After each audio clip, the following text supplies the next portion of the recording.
Hello दोस्तों, नमस्ते। संध्या का समय था। डॉक्टर चड्ढा गोल्फ खेलने के लिए तैयार हो रहे थे। मोटर द्वार के सामने खड़ी थी कि दो कहार एक डोली लिए आते दिखाई दिए। डोली के पीछे एक बूढ़ा लाठी टेकता चला आता था। डोली औषधालय के सामने आकर रुक गई। बूढ़े ने धीरे धीरे आकर द्वार पर पड़ी हुई चिक से झांका।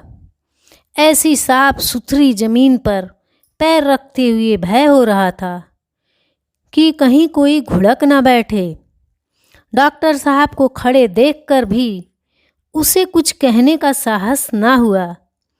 डॉक्टर साहब ने चिक के अंदर से गरज कर कहा, कौन है? क्या चाहता है? बूढ़े ने हाथ जोड़कर कहा, हुजूर, बड़ा गरीब आदमी हूँ। मेरा लड़का कई दिन से। डॉक्टर साहब ने सिगार जलाकर कहा, कल सवेरे आओ, कल सवेरे। हम इस वक्त मरीजों को नहीं देखते। बूढ़े ने घुटने टेक कर जमीन पर सिर रख दिया और बोला, दुहाई है सरकार की, लड़का मर जाएगा। हुजूर, 4 दिन से आंखें नहीं। डॉक्टर चड्ढा ने कलाई पर नज़र डाली। केवल 10 मिनट समय और बाकी था। गोल्फ स्टिक खूंटी से उतारते हुए बोले, कल सवेरे आओ, कल सवेरे। यह हमारे खेलने का समय है। बूढ़े ने पगड़ी उतारकर चौखट पर रख दी और रोकर बोला, हुजूर, एक निगाह देख लें, बस एक निगाह। लड़का हाथ से चला जाएगा। हुजूर, 7 लड़कों में यही एक बचा है।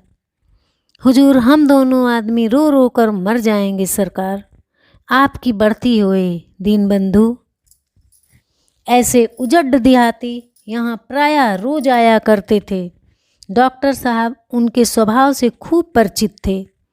कोई कितना ही कुछ कहे, पर वे अपनी ही रट लगाते जाएंगे, किसी की सुनेंगे नहीं। धीरे से चीख उठाई और बाहर निकलकर मोटर की तरफ चले। बूढ़ा यह कहता हुआ उनके पीछे दौड़ा, सरकार, बड़ा धर्म होगा। हुजूर, दया कीजिए, बड़ा दीन दुखी हूँ। संसार में कोई और नहीं है। बाबूजी, मगर डॉक्टर साहब ने उसकी ओर मुंह फेर कर देखा तक नहीं। मोटर पर बैठकर बोले, कल सवेरे आना। मोटर चली गई। बूढ़ा कई मिनट तक मूर्तिवत खड़ा रहा। संसार में ऐसे मनुष्य भी होते हैं जो अपने आमोद प्रमोद के आगे किसी की जान की परवाह नहीं करते। शायद इसका उसे अब भी विश्वास न आता था। सभ्य संसार इतना निर्मम, इतना कठोर है, इसका ऐसा मर्मभेदी अनुभव अब तक ना हुआ था। वह उन पुराने जमाने के जीवों में था जो लगी हुई आग को बुझाने, मुर्दे को कंधा देने, किसी के छप्पर को उठाने और किसी कलह को शांत करने के लिए सदैव तैयार रहते थे। जब तक बूढ़े को मोटर दिखाई दी, वह खड़ा टकटकी लगाए उस ओर ताकता रहा। शायद उसे अब भी डॉक्टर साहब के लौट आने की आशा थी।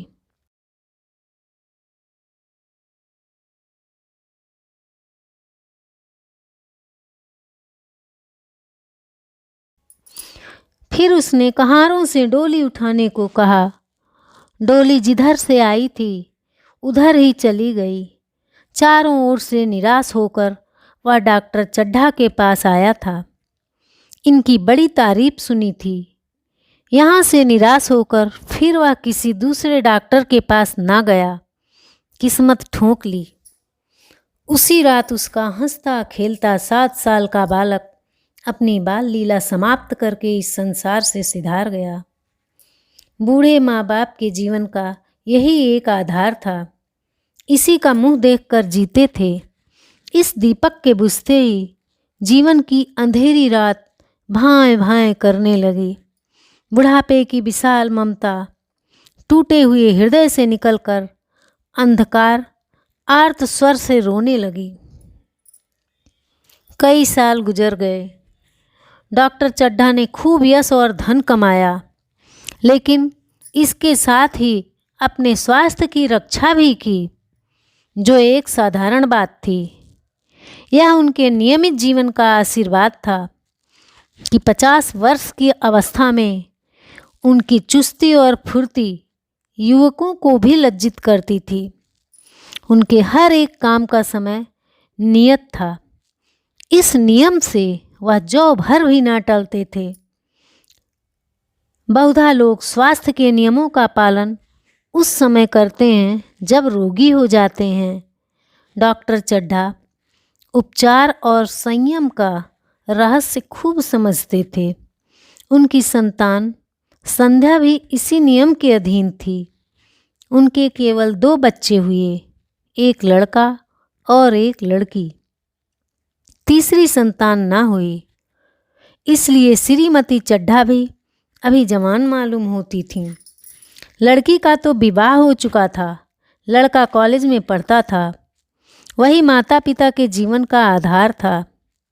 सील और विनय का पुतला, बड़ा ही रसिक, बड़ा ही उदार, विद्यालय का गौरव, युवक समाज की शोभा, मुखमंडल से तेज की छटा सी निकलती थी। आज उसकी 20वीं सालगिरह थी। शाम का समय था। हरी हरी घास पर कुर्सियां बिछी हुई थीं। शहर के रईस और हुक्काम एक तरफ, कॉलेज के छात्र दूसरी तरफ बैठे भोजन कर रहे थे। बिजली के प्रकाश से सारा मैदान जगमगा रहा था। आमोद प्रमोद का सामान भी जमा था। छोटा सा प्रहसन खेलने की तैयारी थी। प्रहसन स्वयं कैलाश नाथ ने लिखा था। वही मुख्य एक्टर भी था। इस समय वह रेशमी कमीज पहने, नंगे सिर, नंगे पांव, इधर से उधर मित्रों की आवभगत में लगा हुआ था। कोई पुकारता, कैलाश जरा इधर आना। कोई उधर से बुलाता, कैलाश क्या उधर ही रहोगे। सभी उसे छेड़ते थे, चूहले करते थे। बेचारे को जरा दम मारने का अवकाश ना मिलता था। सहसा एक रमणी ने उसके पास आकर पूछा, क्यों कैलाश, तुम्हारे सांप कहाँ हैं? जरा मुझे दिखा दो। कैलाश ने उससे हाथ मिलाकर कहा, मृणालिनी, इस वक्त क्षमा करो, कल दिखा दूंगा। मृणालिनी ने आग्रह किया, जी नहीं, तुम्हें दिखाना पड़ेगा। मैं आज नहीं मानने की, तुम रोज कल कल करते हो। मृणालिनी और कैलाश दोनों सहपाठी थे और एक दूसरे के प्रेम में पगे हुए।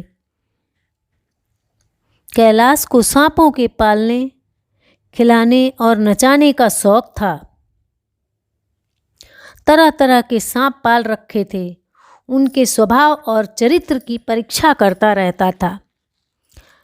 थोड़े दिन हुए उसने विद्यालय में सांपों पर एक मार्के का व्याख्यान दिया था।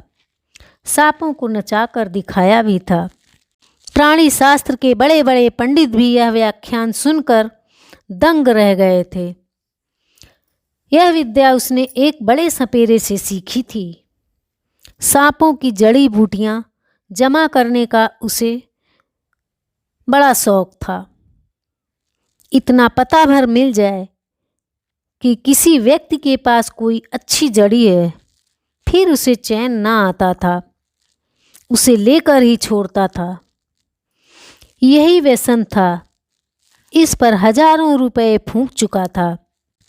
मृणालिनी कई बार आ चुकी थी, पर कभी सांपों को देखने के लिए इतनी उत्सुक ना हुई थी।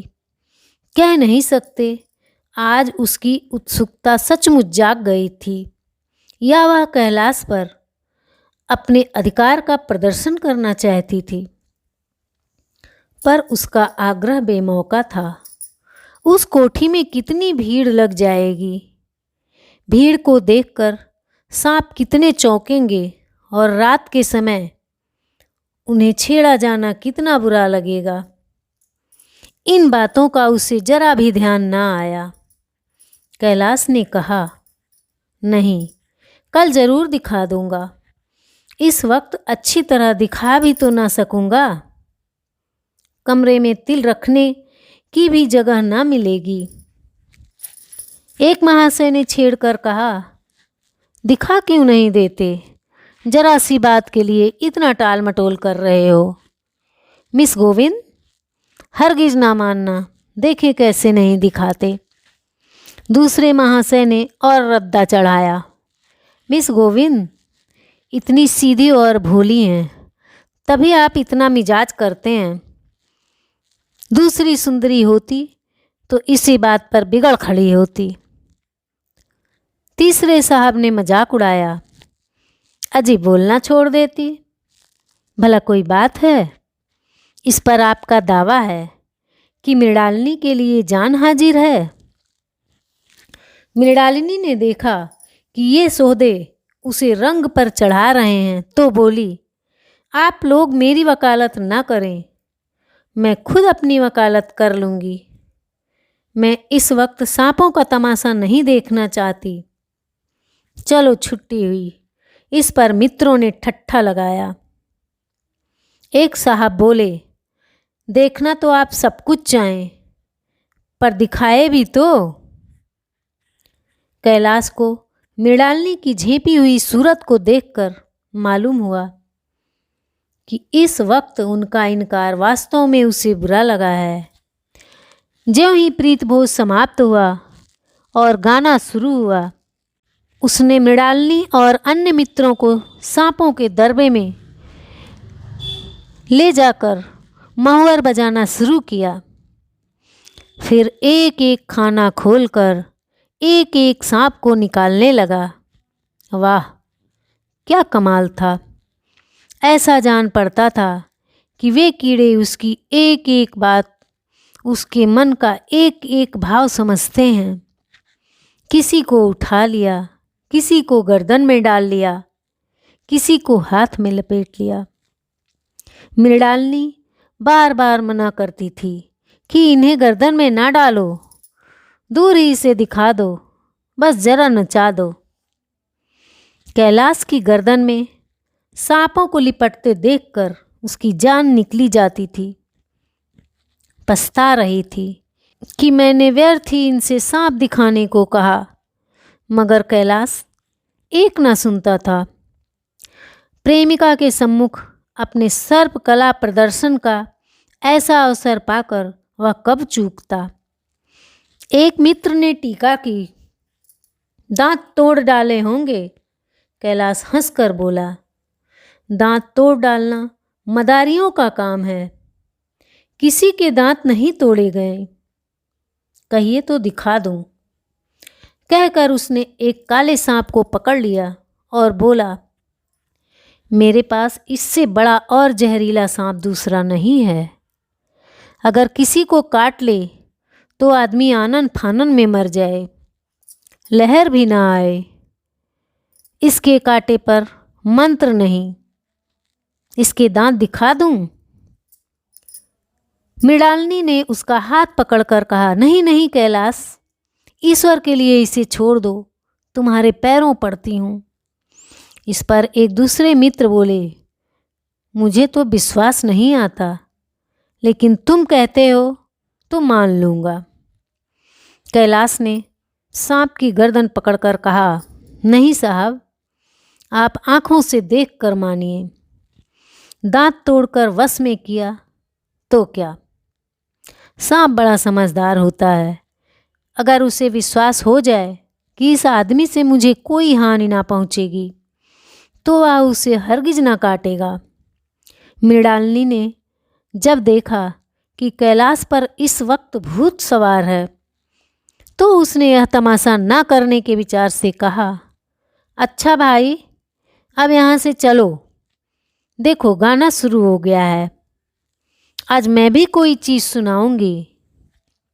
यह कहते हुए उसने कैलाश का कंधा पकड़कर चलने का इशारा किया और कमरे से निकल गई। मगर कैलाश विरोधियों का शंका समाधान करके ही दम लेना चाहता था। उसने सांप की गर्दन पकड़कर जोर से दबाई। इतनी जोर से दबाई कि उसका मुंह लाल हो गया। देह की सारी नसें तन गईं। सांप ने अब तक उसके हाथों ऐसा व्यवहार ना देखा था। उसकी समझ में ना आता था कि यह मुझसे क्या चाहते हैं। उसे शायद भ्रम हुआ कि मुझे मार डालना चाहते हैं। अतएव वह आत्मरक्षा के लिए तैयार हो गया। कैलाश ने उसकी गर्दन खूब दबाकर मुंह खोल दिया और उसके जहरीले दांत दिखाते हुए बोला, जिन सज्जनों को शक हो आकर देख लें। आया विश्वास या अब भी कुछ शक है? मित्रों ने आकर उसके दांत देखे और चकित हो गए। प्रत्यक्ष प्रमाण के सामने संदेह को स्थान कहाँ। मित्रों का शंका निवारण करके कैलाश ने सांप की गर्दन ढीली कर दी और उसे जमीन पर रखना चाहा, पर वह काला गेहुअन क्रोध से पागल हो रहा था। गर्दन नरम पड़ते ही उसने सिर उठाकर कैलाश की उंगली में जोर से काटा और वहां से भागा। कैलाश की उंगली से टप टप खून टपकने लगा। उसने जोर से उंगली दबा ली और अपने कमरे की तरफ दौड़ा। वहां मेज की दराज में एक जड़ी रखी हुई थी, जिसे पीसकर लगा देने से घातक विष भी रफू चक्कर हो जाता था। मित्रों में हलचल पड़ गई। बाहर महफिल में खबर हुई। डॉक्टर साहब घबरा कर दौड़े।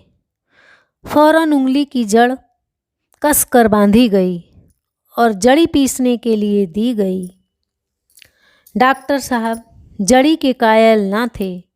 वह उंगली का डसा भाग नस्तर से काट देना चाहते थे, मगर कैलाश को जड़ी पर पूर्ण विश्वास था।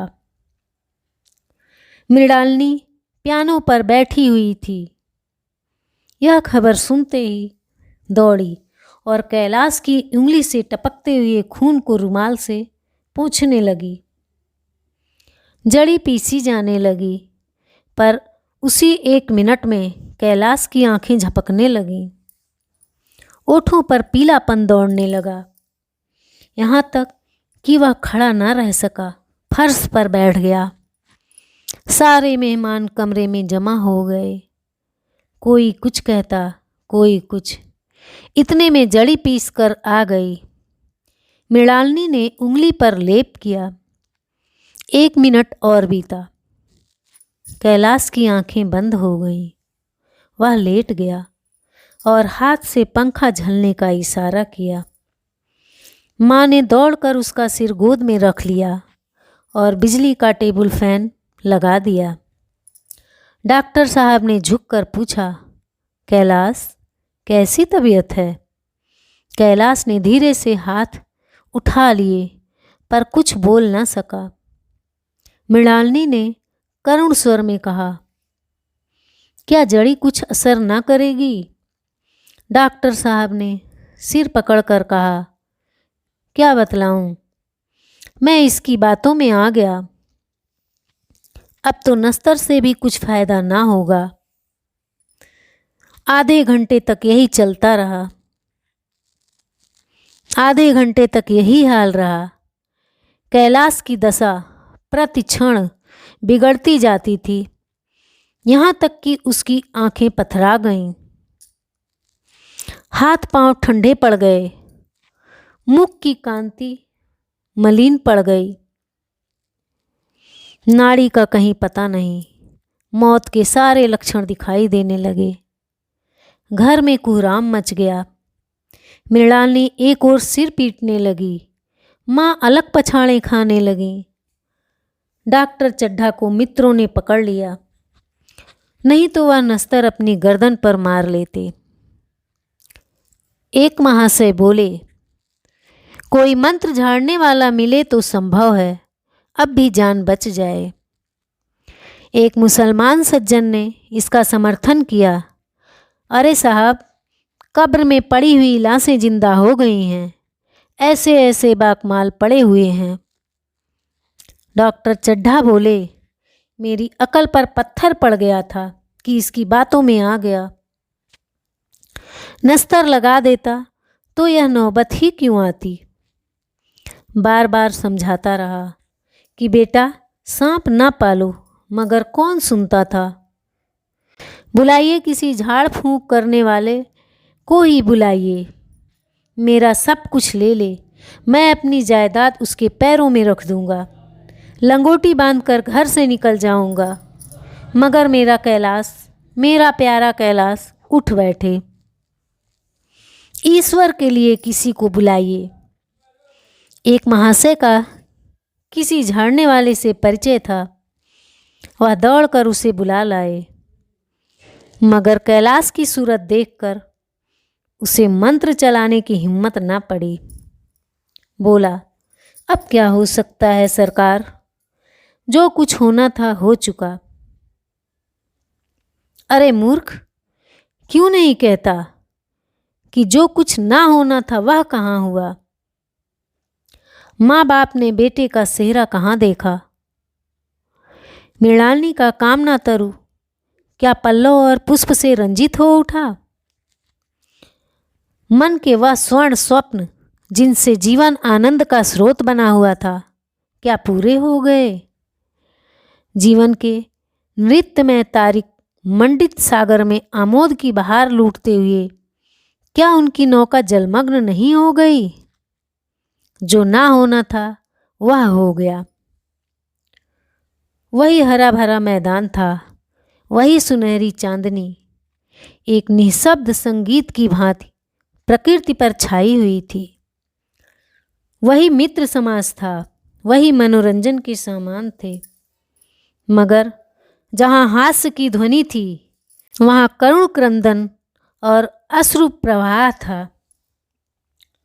शहर से कई मील दूर एक छोटे से घर में एक बूढ़ा और बुढ़िया अंगीठी के सामने बैठे जाड़े की रात काट रहे थे।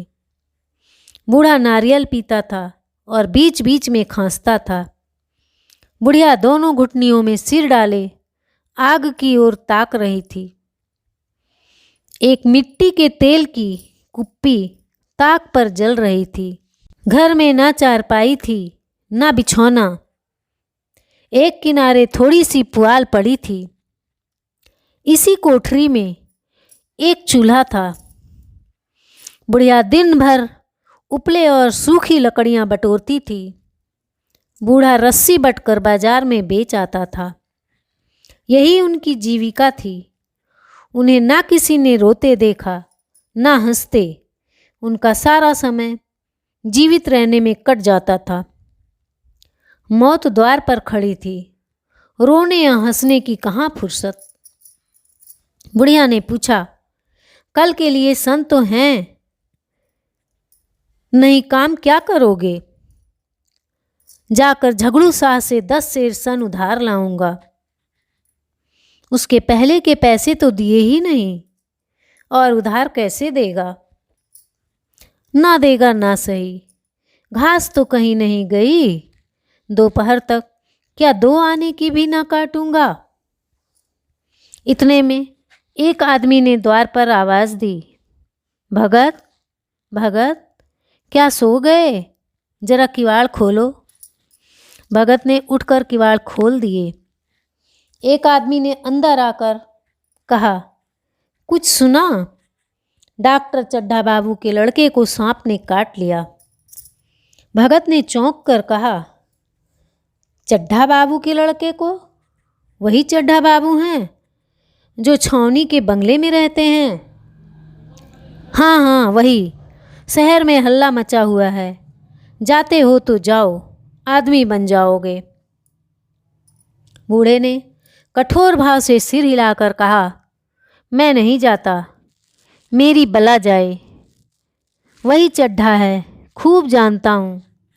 भैया लेकर उन्हीं के पास गया था। खेलने जा रहे थे, पैरों पर गिर पड़ा कि एक नज़र देख लीजिए, मगर सीधे मुंह से बात तक ना की। भगवान बैठे सुन रहे थे। अब जान पड़ेगा कि बेटे का गम कैसा होता है। कई लड़के हैं? नहीं जी, यही तो एक लड़का था। सुना है सबने जवाब दे दिया है। भगवान बड़ा कारसाज है। उस वक्त मेरी आंखों में आंसू निकल पड़े थे, पर उन्हें तनिक भी दया न आई थी। मैं तो उनके द्वार पर होता तो भी बात ना पूछता। तो ना जाओगे? हमने जो सुना था सो कह दिया। अच्छा किया, अच्छा किया। कलेजा ठंडा हो गया, आंखें ठंडी हो गईं, लड़का भी ठंडा हो गया होगा। तुम जाओ, आज चैन की नींद सोऊंगा। बुढ़िया से, जरा तंबाकू ले लो, एक चिलम और पीऊंगा। अब मालूम होगा लाला को सारी साई भी निकल जाएगी। हमारा क्या बिगड़ा? लड़के के मर जाने से कुछ राज तो नहीं चला गया। जहाँ 6 बच्चे गए थे वहाँ एक और चला गया। तुम्हारा तो राज सूना हो जाएगा।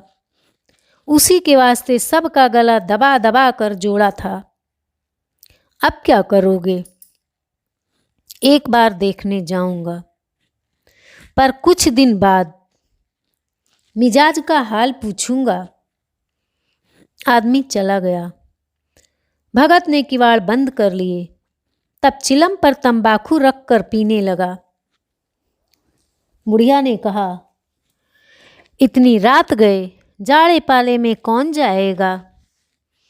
अरे दोपहर ही होता तो मैं ना जाता। सवारी दरवाजे पर लेने आती तो भी ना जाता।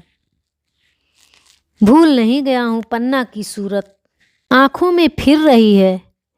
इस निर्दयी ने उसे एक नज़र देखा तक नहीं।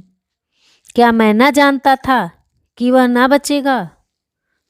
खूब जानता था। चड्ढा भगवान नहीं थे कि उनके एक निगाह देख लेने से अमृत बरस जाता। खाली मन की दौड़ थी। अब किसी दिन जाऊंगा और कहूंगा। क्यों साहब, कहिए, क्या रंग हैं? दुनिया बुरा कहेगी, कहे, कोई परवाह नहीं। छोटे आदमियों में तो सब ऐब हैं, बड़ों में कोई ऐब नहीं होता, देवता होते हैं। भगत के लिए यह जीवन में पहला अवसर था कि ऐसा समाचार पाकर वह बैठा रह गया हो। 80 वर्ष के जीवन में ऐसा कभी ना हुआ था कि सांप की खबर पाकर वह दौड़ न गया हो। माघ पूस की अंधेरी रात, चैत बैसाख की धूप और लू, सावन भादों की चढ़ी हुई नदी और नाले, किसी की उसने कभी परवाह ना की। वह तुरंत घर से निकल पड़ता था। निस्वार्थ, निष्काम, लेन देन का विचार कभी दिल में आया ही नहीं। यह काम ही ना था। जान का मूल्य कौन दे सकता है? यह एक पुण्य का काम था। सैकड़ों निराशों को उसके मंत्रों ने जीवन दान दे दिया था, पर आप वह घर से कदम नहीं निकाल सका। यह खबर सुनकर सोने जा रहा है। बुढ़िया ने कहा, तमाकू अंगीठी के पास रखी है, उसके भी आज 2.5 पैसे हो गए हैं। देती ही ना थी। बुढ़िया यह कर लेटी। बूढ़े ने कुप्पी बुझाई, कुछ देर खड़ा रहा, फिर बैठ गया, अंत को लेट गया। पर यह खबर उसके हृदय पर बोझे की भांति रखी हुई थी। उसे मालूम हो रहा था उसकी कोई चीज़ खो गई है, जैसे सारे कपड़े गीले हो गए हों, या पैरों में कीचड़ लगा हुआ है, जैसे कोई उसके मन में बैठा हुआ उसे घर से निकालने के लिए कुरेद रहा है। बुढ़िया जरा देर में खर्राटे लेने लगी। बूढ़े बातें करते करते सोते हैं और जरा सा खटका होते ही जागते हैं। तब भगत उठा, अपनी लकड़ी उठा ली और धीरे से किवाड़ खोले। बुढ़िया ने पूछा, कहाँ जाते हो? कहीं नहीं। देखता था कि कितनी रात है। अभी बहुत रात है, सो जाओ। नींद नहीं आती। नींद काहे आवेगी? मन तो चड्ढा के घर पर लगा हुआ है। चड्ढा ने मेरे साथ कौन सी नेकी कर दी है जो वहां जाऊं? वहां आकर पैरों पड़े तो भी ना जाऊं। उठे तो तुम इसी इरादे से ही। नहीं री, ऐसा पगला नहीं हूं कि जो मुझे कांटे बोए उसके लिए मैं फूल बोता फिरूं। बुढ़िया सो गई। भगत ने किवाड़ लगा लिए और फिर आकर बैठा, पर उसके मन की कुछ ऐसी दशा थी जो बाजे की आवाज़ काने में पड़ते ही उपदेश सुनने वालों की होती है। आंखें चाहे उपदेशकों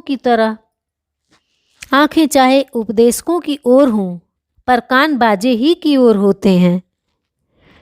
दिल में भी बाजे की ध्वनि गूंजती रहती है। शर्म के मारे जगह से नहीं उठता।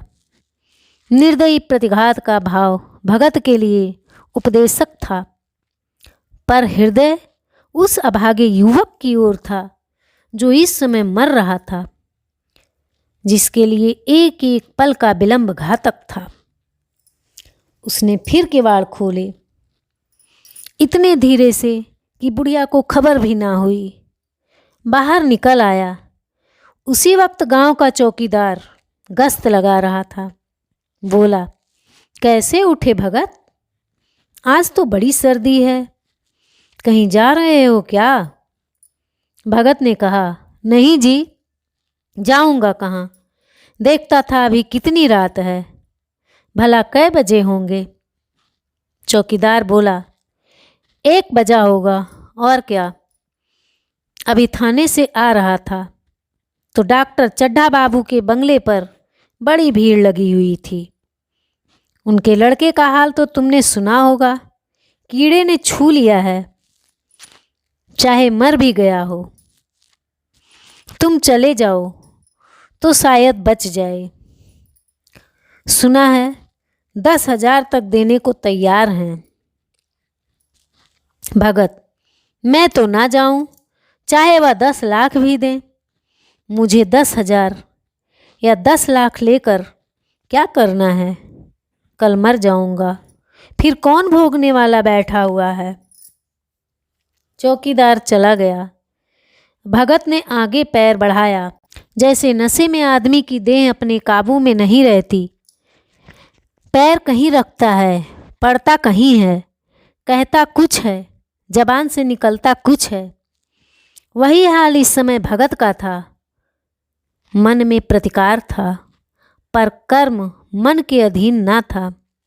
जिसने कभी तलवार नहीं चलाई, वह इरादा करने पर भी तलवार नहीं चला सकता। उसके हाथ कांपते हैं, उठते ही नहीं। भगत लाठी खट खट करता लपका चला जाता था।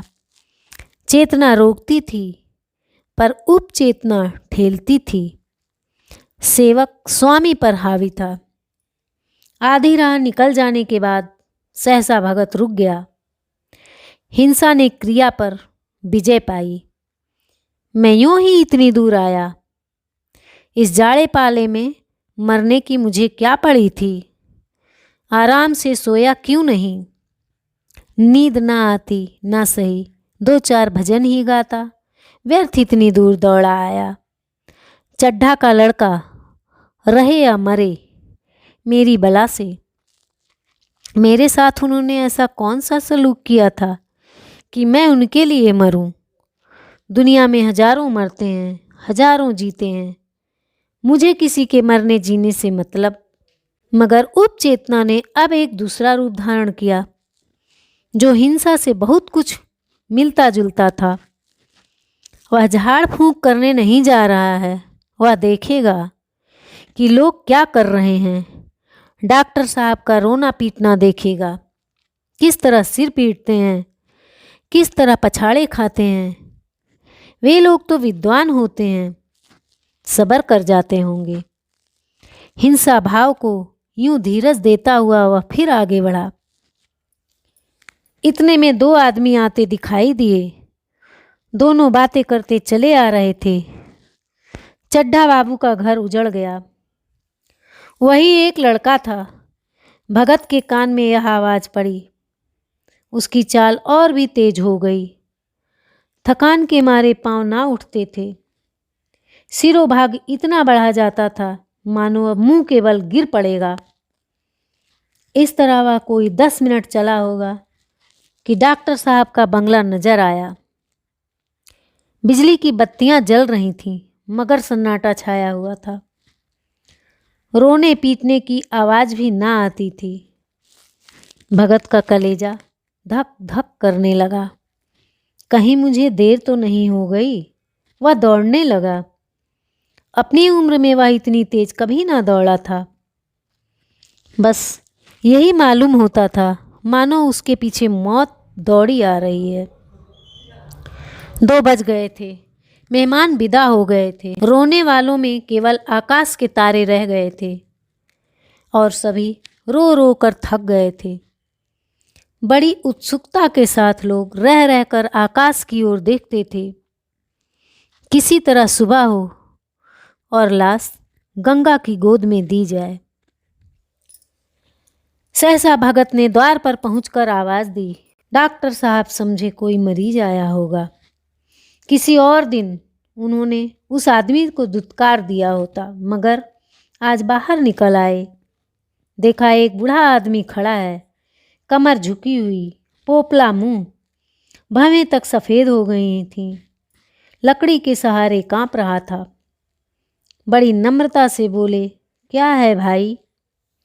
आज तो हमारे ऊपर ऐसी मुसीबत पड़ गई है कि कुछ कहते नहीं बनता। फिर कभी आना। इधर 1 महीना तक तो शायद मैं किसी भी मरीज को ना देख सकूंगा। भगत ने कहा, सुन चुका हूँ बाबूजी, इसलिए आया हूँ। भैया कहाँ हैं? जरा मुझे दिखा दीजिए। भगवान बड़ा कारसाज है, मुर्दे को भी जिला सकता है। कौन जाने अब भी उसे दया आ जाए।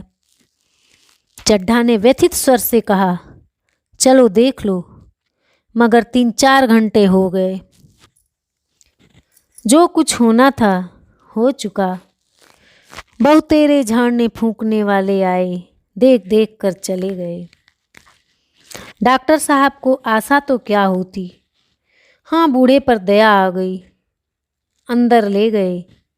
भगत ने लाश को 1 मिनट तक देखा, तब मुस्कुरा कर बोले, अभी कुछ नहीं बिगड़ा है बाबूजी। नारायण चाहेंगे तो आधे घंटे में भैया उठ बैठेंगे। आप नाहक दिल छोटा कर रहे हैं। जरा कहारों से कहिए पानी तो भरे। कहारों ने पानी भर भर कर कैलाश को नहलाना शुरू किया। पाइप बंद हो गई। कहारों की संख्या अधिक ना थी, इसलिए मेहमानों ने अहाते के बाहर के कुएं से पानी भर भर कर कहारों को दिया। मृणालिनी कलसा लिए पानी ला रही थी। बूढ़ा भगत खड़ा खड़ा मुस्कुरा मुस्कुरा कर मंत्र पढ़ रहा था, मानो विजय उसके सामने खड़ी है। जब एक बार मंत्र समाप्त हो जाता, तब वह एक जड़ी कैलाश के सिर पर डाल देते और ना जाने कितनी बार भगत ने मंत्र फूंका। आखिर जब उषा ने अपनी लाल आंखें खोली तो कैलाश की भी लाल लाल आंखें खुल गईं। एक क्षण में उसने अंगड़ाई ली और पीने का पानी मांगा। डॉक्टर चड्ढा ने दौड़कर नारायणी को गले लगा लिया। नारायणी दौड़कर भगत के पैरों पर गिर पड़ी और मृणालिनी कैलाश के सामने आंखों में आंसू भरे पूछने लगी, अब कैसी तबीयत है? एक क्षण में चारों तरफ खबर फैल गई। मित्रगण मुबारकबाद देने आने लगे। डॉक्टर साहब बड़े श्रद्धा भाव से हर एक के सामने भगत का यश गाते फिरते थे। सभी लोग भगत के दर्शनों के लिए उत्सुक हो उठे, मगर अंदर जाकर देखा तो भगत का कहीं पता ना था। नौकरों ने कहा, अभी तो यहीं बैठे चिलम पी रहे थे। हम लोग तंबाकू देने लगे तो नहीं ली, अपने पास से तंबाकू निकाल कर भरी। यहाँ तो भगत की चारों ओर तलाश होने लगी और भगत लपका हुआ घर चला जा रहा था कि बुढ़िया के उठने से पहले पहुंच जाऊं।